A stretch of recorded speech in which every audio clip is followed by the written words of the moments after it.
Children's Bible club के साथ में जुड़ करके हिब्रू सीखने वाले आप सभी प्रियजनों को शलोम। आपको याद होगा जब हमने पहली बार हिंदी या अंग्रेजी सीखना शुरू किया था, BAT बैट, CAT कैट, क ल म कलम, क म ल कमल, इस प्रकार से एक एक अक्षर को जोड़ करके हम लोगों ने शब्दों का उच्चारण सीखा था। आज की क्लास को बड़े ध्यान से सुनिएगा और आज की क्लास के बाद आप अपने आप ही हिब्रू पढ़ना आरंभ कर सकेंगे। आओ हम सीखें इब्रानी भाषा। हम लोग अक्सर बातचीत में जो शब्दों का उपयोग करते हैं उनमें स्वर होता है, अर्थात आ, ई, ए, ऐ, ओ, औ, आहा। या अंग्रेजी में हम वॉवेल्स का उपयोग करके कॉन्सोनेंट्स को भी स्वर दे सकते हैं, ए, ई, आई, ओ, यू। और यदि आप कंप्यूटर में हिंदी टाइप करने के लिए फोनेटिक फॉन्ट्स का उपयोग करते हैं, तब आप आ लाने के लिए ए दबाते होंगे और ए लाने के लिए कीबोर्ड पर ई वाला अक्षर दबाते होंगे। ई वाली मात्रा लाने के लिए आप आई दबाते हैं और उसी तरह से ओ और ऊ के लिए आप अंग्रेजी अक्षर ओ और यू का इस्तेमाल करते हैं।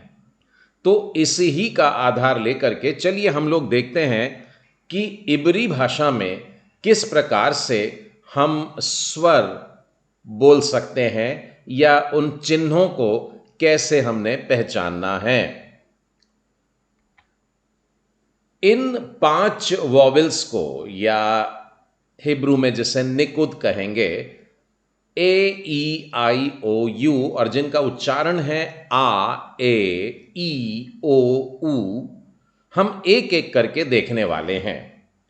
तो सबसे पहले आइए हम लोग देखते हैं आ की मात्रा कैसे लगाई जाती है।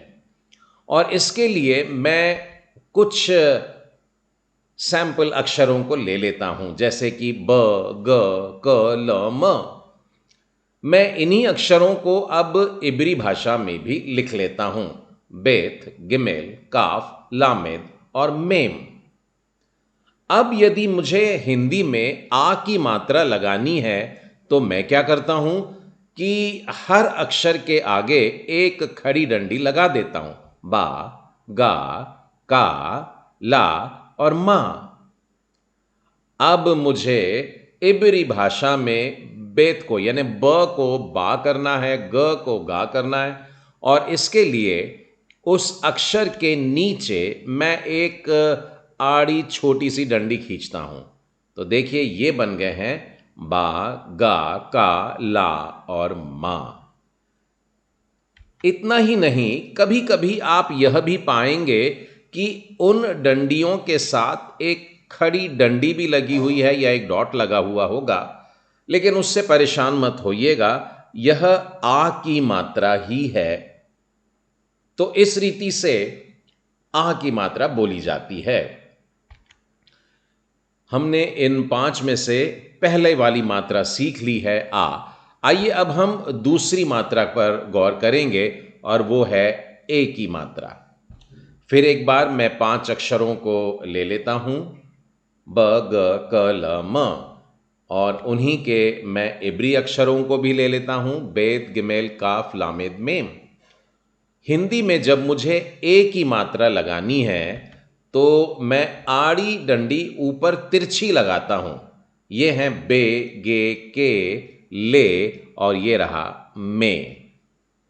अब मुझे इब्री भाषा में ए के संबंधित चिन्ह लगाने हैं। मैं 2 डॉट्स हर अक्षर के नीचे हॉरिजॉन्टली लगाऊंगा। अब नीचे के अक्षर हो गए हैं बे, गे, के, ले और में।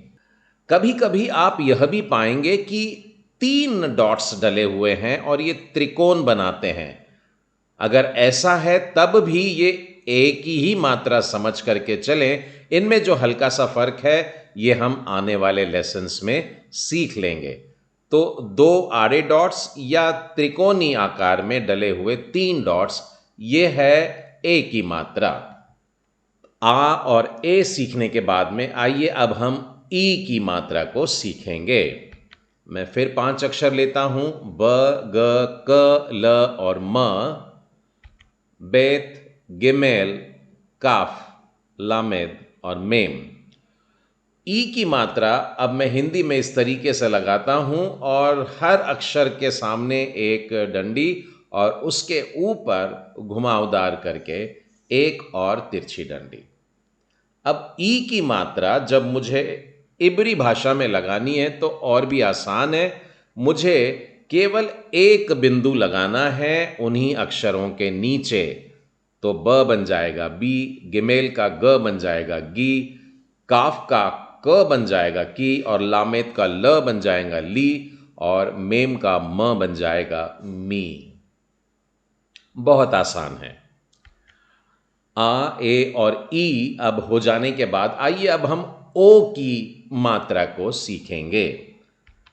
चलिए 5 अक्षर चुन लेते हैं और ये रहे हिंदी में 5 अक्षर और उन्हीं के इब्री भाषा में लिखे हुए 5 अक्षर हैं। और अब मैं ओ की मात्रा जब लगाता हूं तो खड़ी डंडी और तिरछी डंडी ऊपर, बो, गो, को, लो और मो। अब मुझे ओ की मात्रा इब्री भाषा में लगानी है तो देखिए मैं बिंदुओं को अक्षर के ऊपर लेकिन बाएं तरफ, ठीक है, एकदम ऊपर नहीं लगाना है परंतु उस डब्बे में जिसमें आपका अक्षर रखा है उसके थोड़ा सा बाहर ऊपर की तरफ लगाने हैं। ओ की मात्रा लगाने का एक और तरीका होता है। मैं इन अक्षरों को पहले मिटा देता हूं जो बिंदु हैं और अब इसके बाद ओ की मात्रा लगाने का एक और तरीका है और वो है वाव लिख करके उसके ऊपर बिंदु लगा दें। वाव लिखकर उस पर बिंदु, जैसे ये था काफ का तो हो गया को, लामेद के सामने वाव और बिंदु लो और मेम के सामने एक वाव और एक बिंदु, ये हो जाता है मो। तो ओ की मात्रा डालने के 2 तरीके देख लिए आपने। ये कब कब इस्तेमाल होते हैं ये भी हम आगे चलकर सीखेंगे। आप अभी केवल इतना ही ध्यान दें कि अक्षर के ऊपर बाएं तरफ बिंदु है या वाव के साथ में एक ऊपर बिंदु डला है तो ये उस दाहिने आए अक्षर में ओ की मात्रा बन जाती है। ए, ई, आई, ओ के बाद में आखिरी स्वर हो गया है ऊ और अब ऊ के लिए फिर एक बार हम हिंदी के 5 अक्षरों को अपनी सहायता के लिए ले लेंगे और उन्हीं के 5 इब्री अक्षरों का इक्विवेलेंट हम लोग यहाँ पर लिख लेते हैं। अब लगानी है ऊ की मात्रा, तो मैंने लिखा है यहाँ पर ब में ऊ की मात्रा बू, ग में ऊ की मात्रा गू, क में ऊ की मात्रा कू, ल में ऊ की मात्रा लू और म में ऊ की मात्रा मू। अब इब्री अक्षरों के ऊपर मैं किस रीति से बिंदु लगाने जा रहा हूं? 3 तिरछे बिंदु लेकिन अक्षर के नीचे। ये बिल्कुल हो गए हैं बू, गू, कू, लू और मू। ऊ की मात्रा लगाने का एक और तरीका है और वो है, पहले मैं इनको बिंदुओं को मिटा दूं और अब मैं लिख रहा हूं अलग प्रकार से ऊ की मात्रा। मैंने फिर एक बार वाव लिखा है और बिंदु अब की बार ऊपर नहीं जो कि ओ की मात्रा के लिए रहता है परंतु अब बीच में लगाया हूं। तो ऐसा करने से यह ओ की मात्रा हो जाती है। यदि वाव लिखकर ऊपर बिंदु लगाऊं तो ओ की मात्रा, परंतु वाव लिखकर ठीक बीचों बीच बिंदु लगाऊं बाएं तरफ तो ये हो जाती है ऊ की मात्रा। तो इस रीति से हम लोगों ने आज 5 अक्षर सीख लिए हैं। आप लोगों से मेरा आग्रह है कि अभ्यास करते रहिए। इब्री अक्षरों को बनावट से भी पहचान लेना और निकुत के डैश और डॉट्स का उपयोग जहाँ जहाँ होता है वहाँ पर आप उसके स्वर को भी पहचान लें और बहुत जल्दी हम पढ़ना भी शुरू करने वाले हैं। मुझे विश्वास है कि आज की क्लास में आपका आत्मविश्वास जरूर जागृत हुआ होगा और अब आप हिब्रू स्क्रिप्ट उठा करके उसे पढ़ने की भी इच्छा कर रहे होंगे। आने वाले दिनों में हम और कठिन बातों को सीखने वाले हैं, इसलिए पुरानी बातों को फिर एक बार प्रैक्टिस कर लीजिएगा। और हाँ, लिंक पर क्लिक करना ना भूलें यदि आप पुरानी क्लासेस को देखना चाहते हैं।